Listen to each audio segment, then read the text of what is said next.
Okay, that's... Alright, No, that was stupid.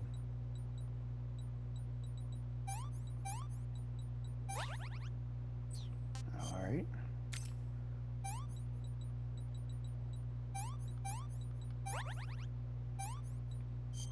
No. Alright.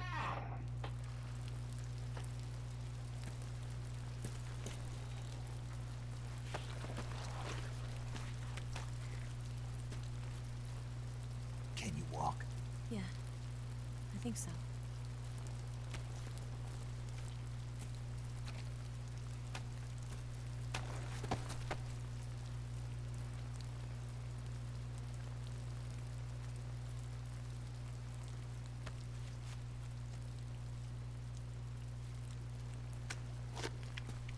And where... Here.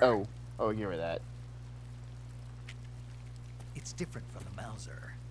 When you're using a two-hand grip, you have to be careful where you put your hands or your fingers will get burned by the exhaust gas from the cylinder gap.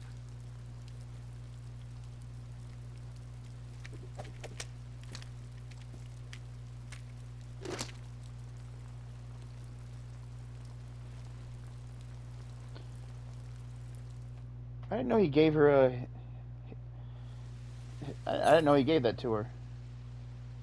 Huh. Never noticed that. Shut up. I don't want to talk. I don't want to talk. I don't want to talk.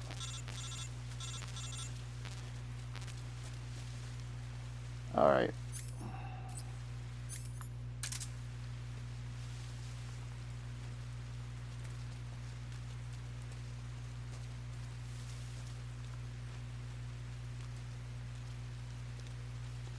Dang it, how far is she?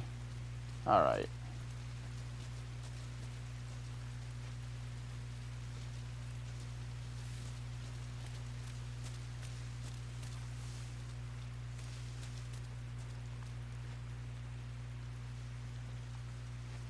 Alright, there you go.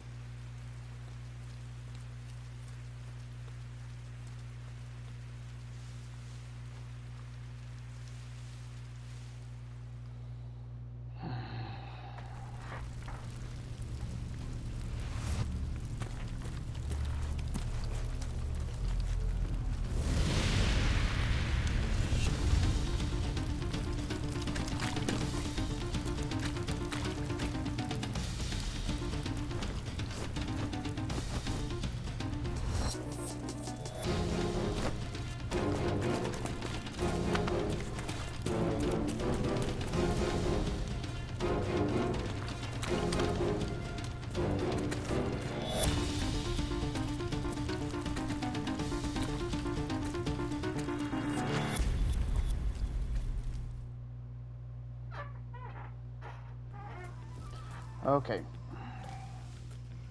Do I have my thermal goggles? Alright.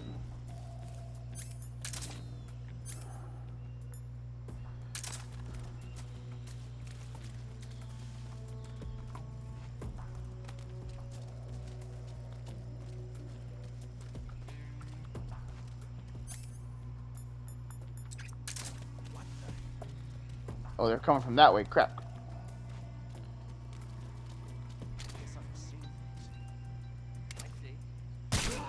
What's wrong?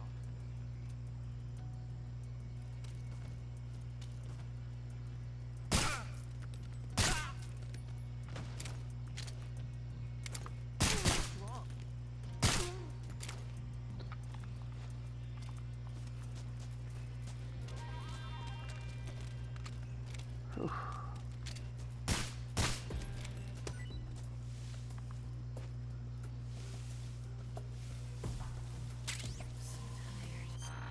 Oh, come on.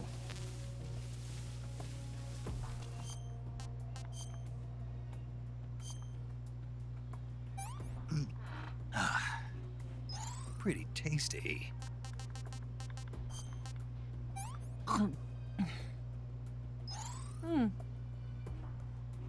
Yeah, you can have that. I deserve that. I can't take another bite.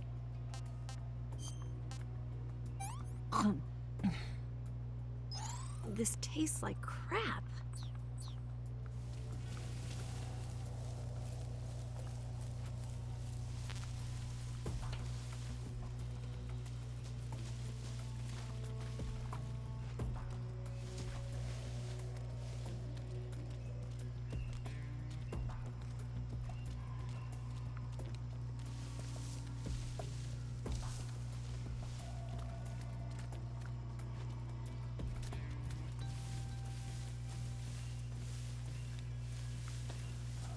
Hope I'm going the right way.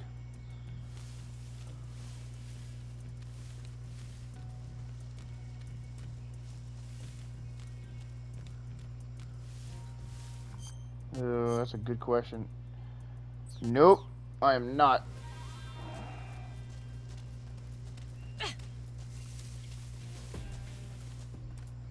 That's where I have to go, right there.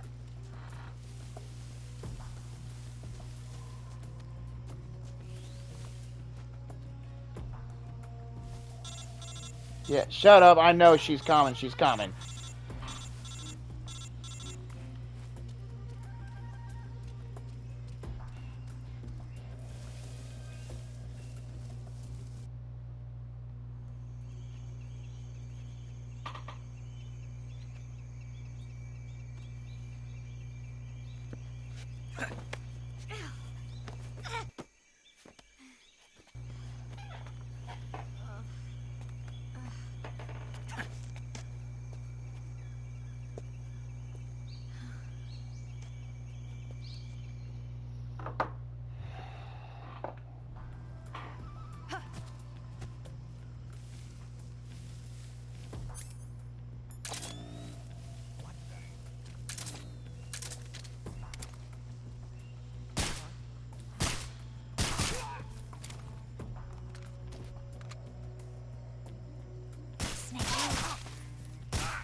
That one got him in the head. I don't care what anybody says. Uh-oh. The enemy is close by. What's wrong?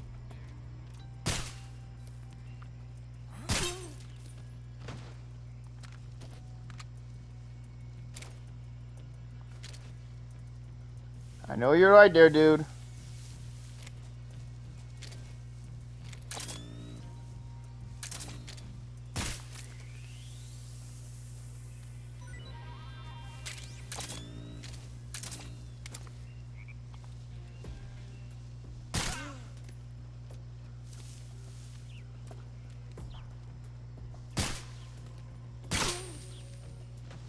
There it goes. Oh.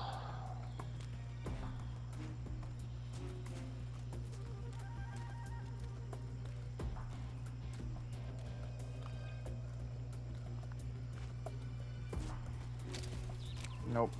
Can't worry about that right now.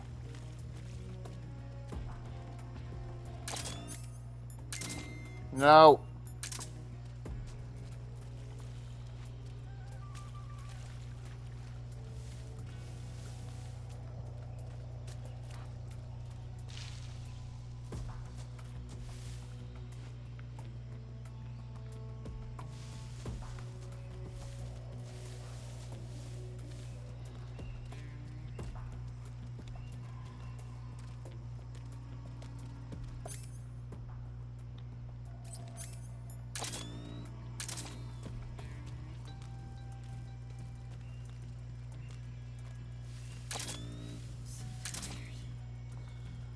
Oh boy. Oh, I got another one. Sweet.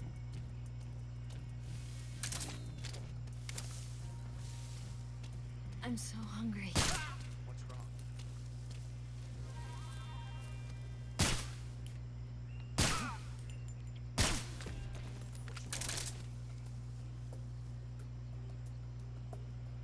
The enemy. He's here. So tired. Alright, I think we're good.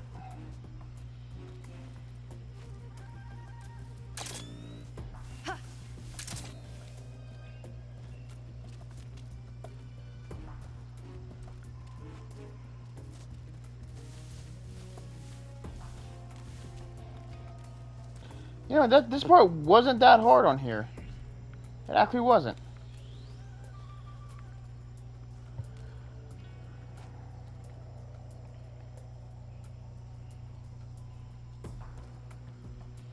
I'm so hungry. Yeah, we're almost done. Let's go.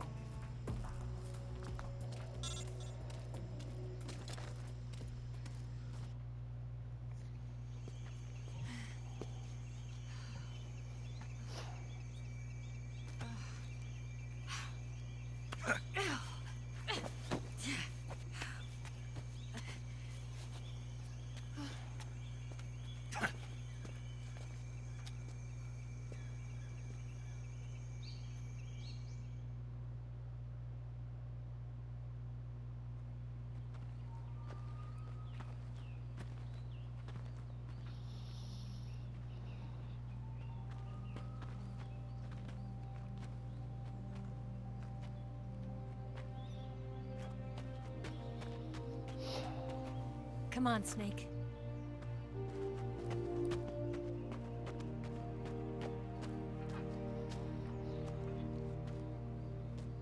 We made it. We made it. Over there.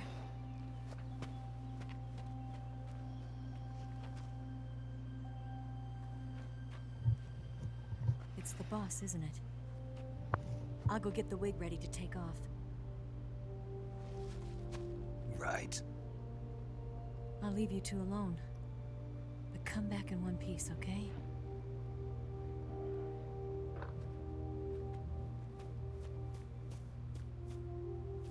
Promise me!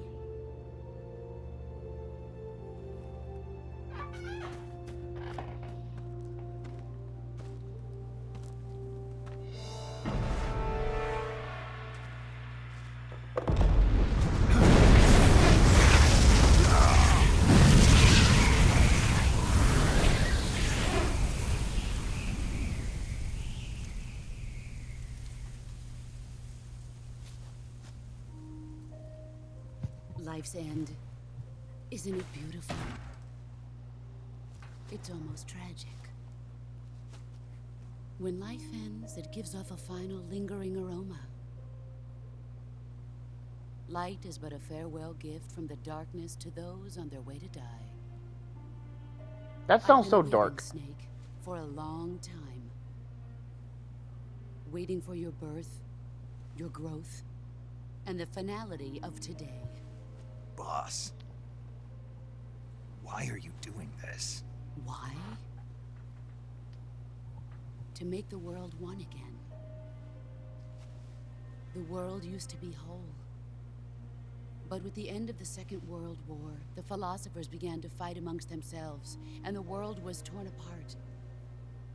The Cobras, my comrades who trained and fought alongside me, were torn apart as well. The foibles of politics and the march of time can turn friends into enemies, just Ain't as that easily true? as the wind changes. That is a true Ridiculous, statement. isn't it? Yesterday's ally becomes today's opposition. And this Cold War? Think back. When I was leading the Cobras, America and Russia were fighting together. Now, consider whether America and Russia will still be enemies in the 21st century. Somehow I doubt it. Enemies change along with the times, the flow of the ages, and we soldiers are forced to play along. I didn't raise you and shape you into the man you are today, just so we could face each other in battle. A soldier's skills aren't meant to be used to hurt friends. So then what is an enemy? Is there such a thing as an absolute timeless enemy? There is no such thing, and never has been. And the reason is that our enemies are human beings like us. They can only be our enemies in relative terms. The world must be made whole again. The philosophers must be reunited. I will devote my skills to that purpose. And with the Colonel's money, I will achieve that end. Just as I once created the Cobras. They are my family. I may no longer be able to bear children, but I still have a family. It was November 1st, 1951. I was in the Nevada desert participating in atomic testing. The name Nevada is derived from Spanish, covered in snow, white as snow. And snow is exactly what I saw in that Nevada desert. It froze my blood white. Snake, you were an atomic test subject, weren't you? On Bikini Atoll. That's part of the reason I was drawn to you. You and I are alike. We're both slowly being eaten away by the karma of others. We'll never have the chance to die peacefully of old age. I'm pretty sure Snake does. We have no tomorrow. I mean, technically. But we can still have hope for the future. I don't remember what happens at the end of part 4. In 1960, I saw a vision of the ideal future from space. 3 years earlier, the Soviet Union had succeeded in launching Sputnik, the first man-made satellite in history, into orbit. This came as a huge shock to the United States. In response, America threw everything it had into its own manned spaceflight project, the Mercury program. Even as the Soviets seemed poised to send their first man into space, America was still experimenting with chimpanzees and rockets. The government wanted human data. So they secretly decided to send a human being into space. I was the one they chose.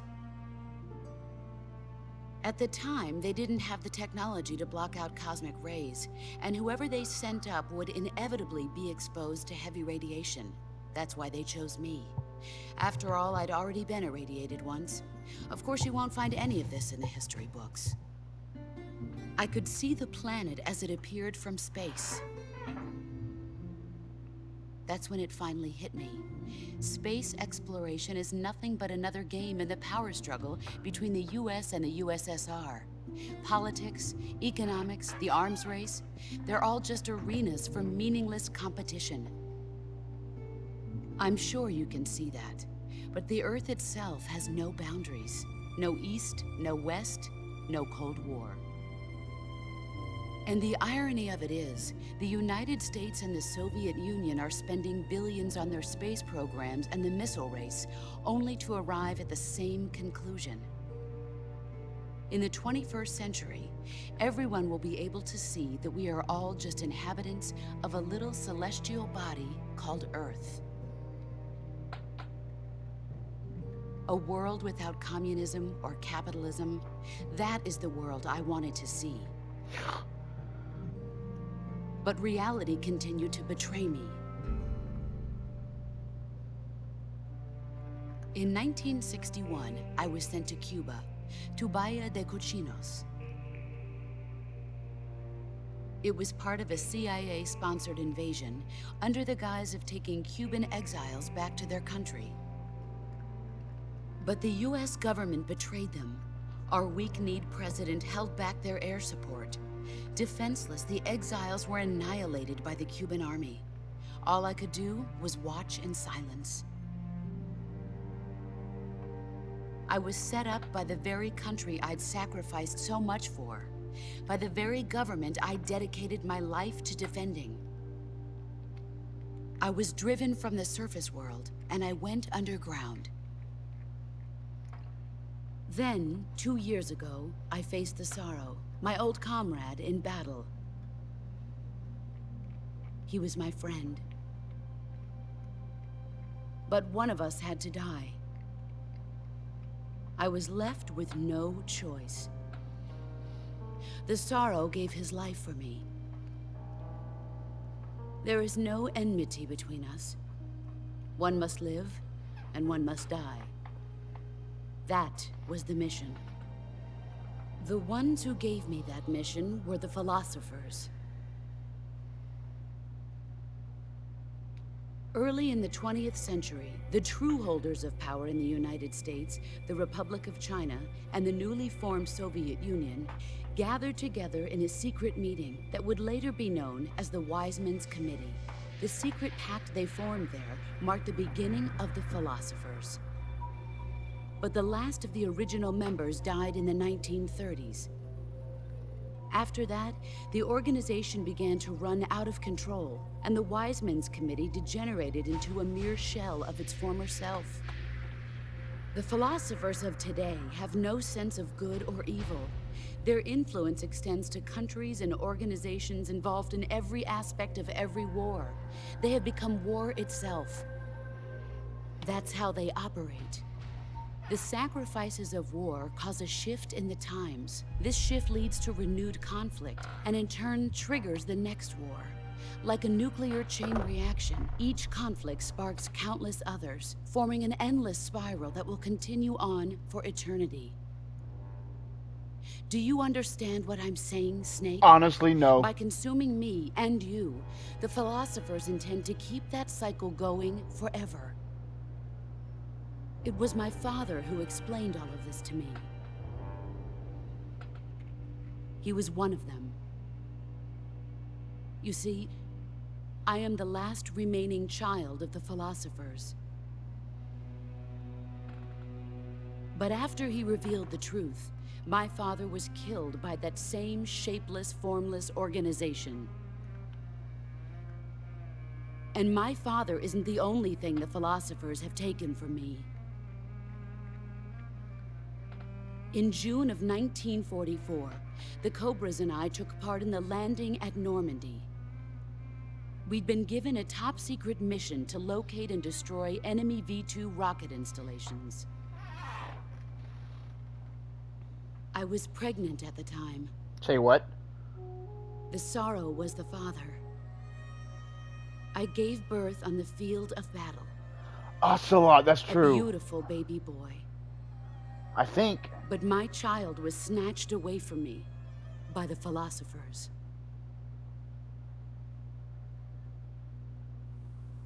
I think that's what I heard before.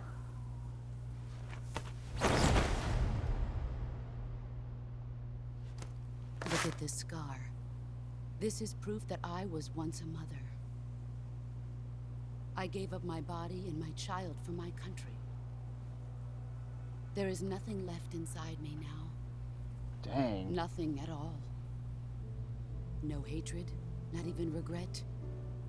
And yet sometimes at night, I can still feel the pain creeping up inside me, slithering through my body like a snake.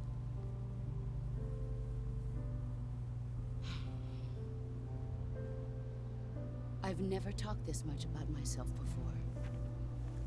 Thanks. Thanks for listening to me.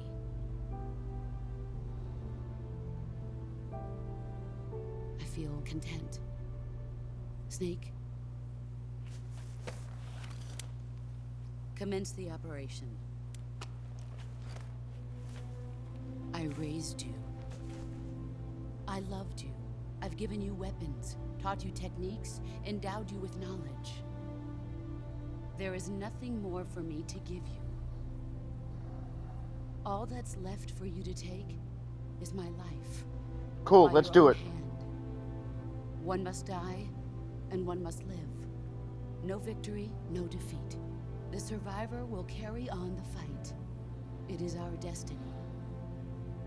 The one who survives will inherit the title of boss. And the one who inherits the title of boss will face an existence of endless battle. I'll give you 10 minutes.